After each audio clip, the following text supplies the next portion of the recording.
Edo, 35 tahun, warga Kecamatan Betung, Kabupaten Banyuasin, Sumsel, diamankan anggota Unit 2 Satres Narkoba Polrestabes Palembang. Bersama Edo, polisi juga turut mengamankan barang bukti, yakni 5,3 kg narkotika jenis sabu-sabu, 1 unit sepeda motor Honda PCX warna merah, 1 buah tas ransel warna hitam, dan 1 unit handphone Android. Kapolres Tabes Palembang Kombes Pol Haryo Sugihartono dampingi Kasat Narkoba AKBP Mario Infanri membenarkan anggotanya telah mengamankan kurir sabu-sabu.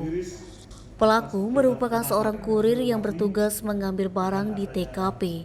Pelaku mendapatkan perintah dari seorang berinisial Y dan yang 500.000 untuk berangkat ke kota Palembang mengambil barang tersebut. Hari Sugihartono menambahkan, pelaku sendiri merupakan residivis dengan kasus yang sama pada tahun 2015 lalu dan menjalani hukuman di Polres Banyuasin. Atas ulahnya, pelaku terancam pasal 114 ayat 2 dan 112 ayat 2 Undang-Undang RI Nomor 35 Tahun 2009 tentang narkoba dengan ancaman hukuman mati atau seumur hidup. Denny Sumek.co melaporkan.